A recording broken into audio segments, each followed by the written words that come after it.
Good afternoon, Viking family. This is LaKayla Hodges And Ryan Bob Green. with the Daily News. Be happy with what you have. Be excited about what you want. Alan Cohen.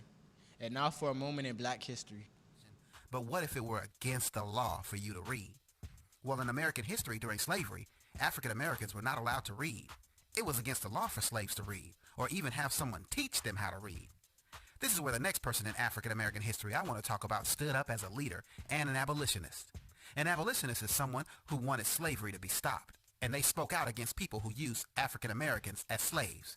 Right now, that person I want to talk to you about is one of the most famous African American abolitionists by the name of Frederick Douglass.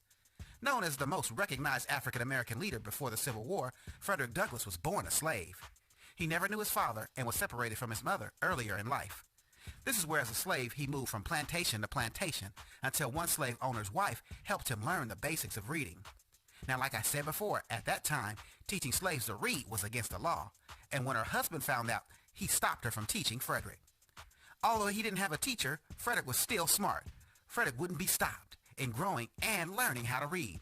He watched other white children who learned in school and taught himself how to read later. This got him into trouble because he also taught other slaves to read. When his master found out, he would beat Frederick because he did not want other slaves to learn reading like Frederick did. Frederick eventually stood up to the beatings and one day borrowed the papers of a free sailor and escaped to the North. When he arrived in the North, he found other people who were against slavery too.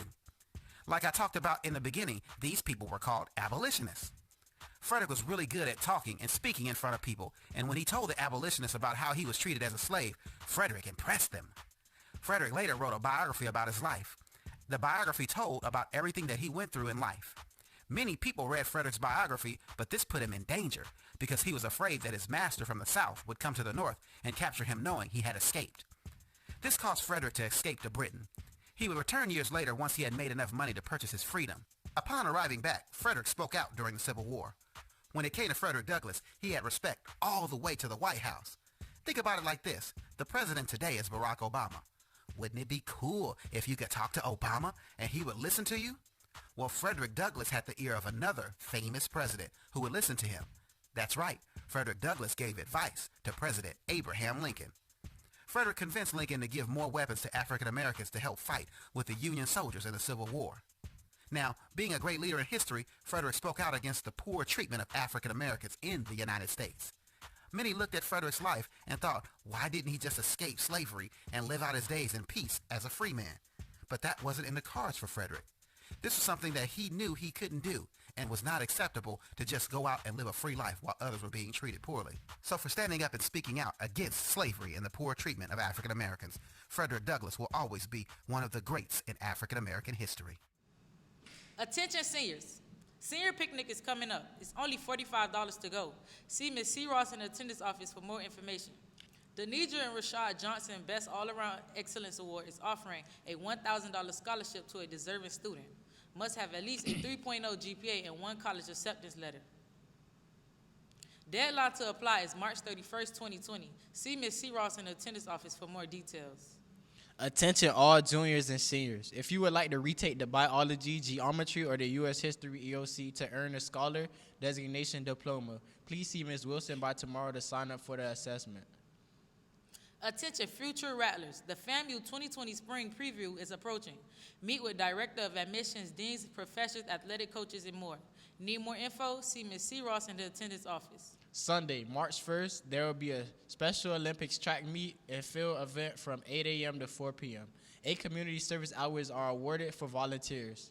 Attention seniors. Zeta Phi Beta Sorority Incorporated is awarding one deserving female high school senior a $100,000 scholarship to cover their educational expenses. Please see Ms. Stafford in room 1136 for an application. Attention all students participating in the Community Against Violence organization. Please submit your completed applications to Mr. Downer in the main office by today. Attention juniors. Do you need assistance submitting applications for college? Want information about scholarships and financial aid? Need help with test-taking strategies? The CARS program is for you. Sign up today using the Google form on our school website or stop by to see Ms. C. Ross in the attendance office. Space is limited. Still undecided about going to college? St. Thomas University is accepting applications and is waiving the application fee. You can also win a guaranteed $1,000 scholarship. Also, those students who are attending Bethune-Cookman University, a $1,000 scholarship is available. See Ms. C. Ross in the attendance office for more information. Attention all JRTC cadets. JRTC military ball tickets are on sale and will end today. The tickets are on sale for $36.50. And now for our sports. Shout out to the wrestling team as they move on to district. If you are interested in joining the Miami Norland Senior High School cheerleading squad, this announcement is for you. There will be an interest meeting held in room 1231 on Tuesday, March 3rd at 2:45 p.m. Please be sure to attend this meeting if you want to become a cheerleader for Norland Senior High. Once again, the interest meeting is on March 3rd at 2:45 p.m. in room 1231. Go Vikes! And that will conclude the afternoon announcements. Have a great day, Viking family.